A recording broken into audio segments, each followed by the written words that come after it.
What if I told you I could 5x your stock gains? This is a graph of the returns of SPY from March 20th, 2020 to December 31st, 2021. Pretty great, right? You would have made over 100% on your money.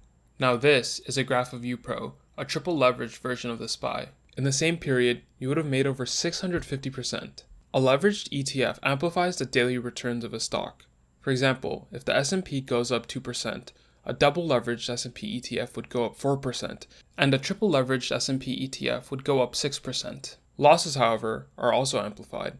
If the S&P goes down 2%, a double leveraged S&P ETF would go down 4%, and a triple leveraged S&P ETF would go down 6%. When I first learned about leveraged ETFs, I thought I was about to become the next Warren Buffett. My thinking was that if markets go up 7% a year, then a triple leverage ETF should go up 21% a year, right? If you started with $10,000 and let it grow at 21% a year for 40 years, you'd have over $20 million. Now, before you exit this video and start choosing the color of your Bugatti, watch the rest of the video and learn why leveraged ETFs might not give you the returns you might expect, and in some instances could actually lose you money. Leveraged ETFs amplify the gains of the underlying stock by trading financial instruments like options and futures. The key thing about leveraged ETFs is that they amplify the daily gains. This is different from amplifying the yearly gains and is the key insight into why leveraged ETFs behave differently than you might expect. Let's see an example of why. Let's say you buy $100 worth of an ETF and $100 worth of a triple leveraged version of that ETF. On day one, let's say the ETF goes up 10% to $110. This means your triple leveraged position would go up 30% to $130.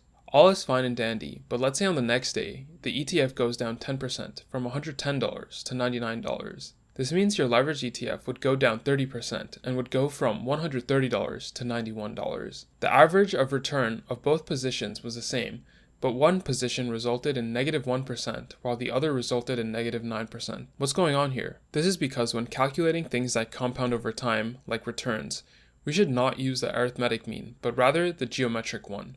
The geometric mean for two values is calculated using this formula, where in our case x1 would be the gain of the first day and x2 would be the gain of the second day.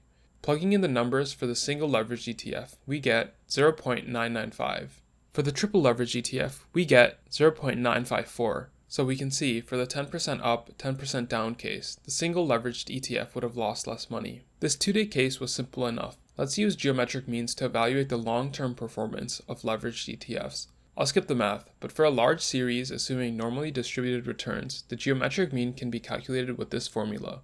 The leverage is your leverage multiple. For example, SPY would have a leverage equal to 1, and UPRO would have a leverage equal to 3. The arithmetic mean of return is just the average daily return of the underlying. For the S&P case, it's around 0.04% daily.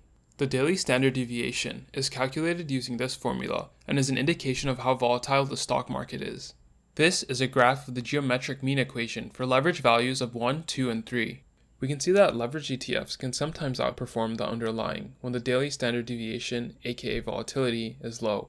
However, as volatility increases, the leveraged ETF starts performing worse and eventually starts performing worse than just holding the ETF.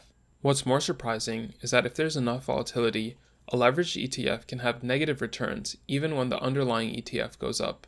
Here's an example. Let's say your ETF goes up 11% one day and then goes down 9% the next day.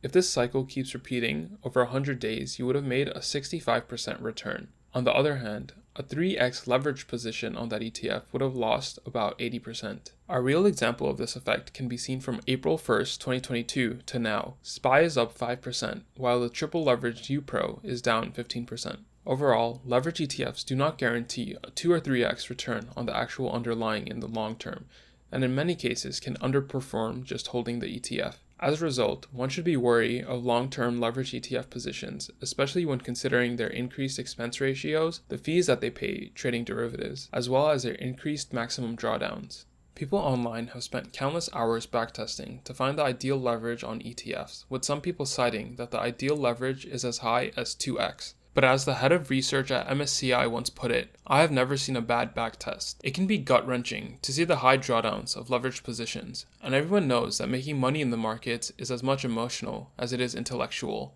My opinion is that if your risk tolerance is high enough, having 5 to 15% in something like a leveraged ETF can be okay. But take my advice with a grain of salt and do your own research and calculations.